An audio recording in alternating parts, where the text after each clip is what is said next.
Hello there, and a very warm welcome to another edition of the program. I'm Victor Matthias. Now, with primaries for elective positions done and dusted with, and names of winners submitted to the Independent National Electoral Commission, INEC, all seems set for the 2019 elections. However, the question is, how did young people fare, especially with the fact that the political space was given a constitutional order to reduce the age for attempting to contest for political offices? That question and others will be what we'll be focusing on the program today. But let's take a moment to see what made the trends in the past week.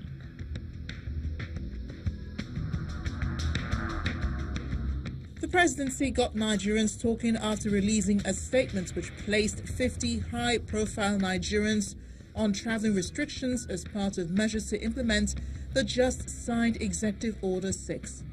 There was, however, a twist to the list, as the late Chief Judge of Enugu State was on the list.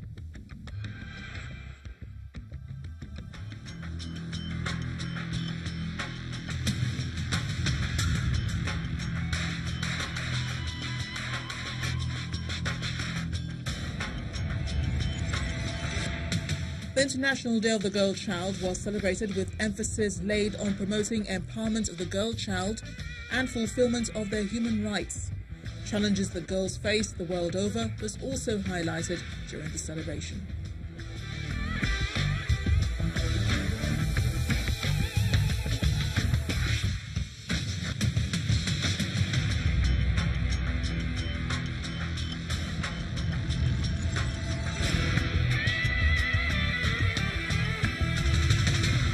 Well, there you go. Those were the trends in the past week. But joining us to look at the topic of the day, we have Dominic Alancha, who joins us from our Abuja studios. Dominic, it's a pleasure to have you on the program today. Thank you very much. You're welcome. And we also have joining us via Google Plus Hangout, we have Samson Itodo. He is the convener of the Not Too Young to Run. He joins us from Brussels in Germany. Thanks for joining us on the program today, Samson. Always a pleasure. Brussels is in Belgium, not Germany. Belgium, my bad. Belgium, my bad. I don't know why I've been thinking about Germany. I think I should visit Germany not too long from now, maybe when I'm on vacation. But then I also have Julian Madubiko, who joins us from Lagos, Nigeria's federal commercial capital. I beg your pardon. Julian, thanks as well for joining us on the program. Thank you, Victor. Thank you, Victor, for having us. Very well. So let me just have you kickstart this conversation for us. I mean, there's been primaries ongoing, you know, all around the country, and at the tail end, where would you say young people placed so far in this process? Sorry, Julian. Is that me? Or? Yes, okay, please. Yes, please. I think there was participation by young people, definitely. However, I didn't see many young for the major parties. That is the APC and PDP. The newer parties are larger of younger candidates. However, as things progress, we will see how that emerges in future election cycles. Well, speaking about future elections, Samson, let me bring you into the mix. Of course, you pushed, you know, consistently for the inclusion of young people, and successfully as well, you know, in the political process of the country. But, you know, how many would you say, or how many people, how many young people even got the opportunity, you know, during these primaries?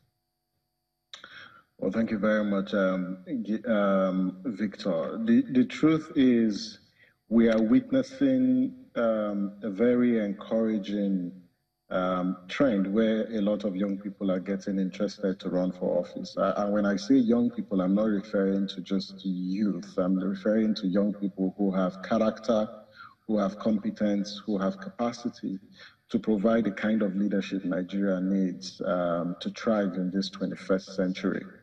However, you've got a political system that has been captured by the ruling elite. If you look at the party primaries, most of the primaries, especially from the major political parties, was simply a legitimization of imposition of candidates.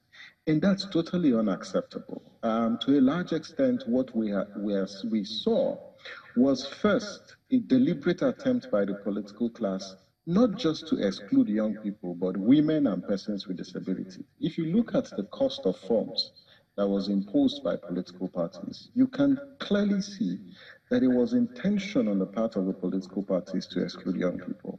For those young people who mustered the courage, and I celebrate those youth, those young men and women and young persons with disability who purchased those forms. But look at what happened in the primaries. First, we have it on record that in some states, nomination forms were not sold to aspirants if they don't get approval from the governors. In some cases, we also had governors who were asking young people to actually wait for their turn, and they wanted to impose candidates on the people. Again, you also see a situation where this new introduction or adoption of direct primaries also raised a lot of questions around, first, the membership of political parties, as well as the transparency of the process of not just registration of party members, but as well as the conduct of party primaries. And I will tell you, yeah. So let me just let me just come in there. I mean, I would have thought that the introduction of the direct primaries would have favored the younger candidates because the young people have the numbers. Shouldn't they have come out and supported their own?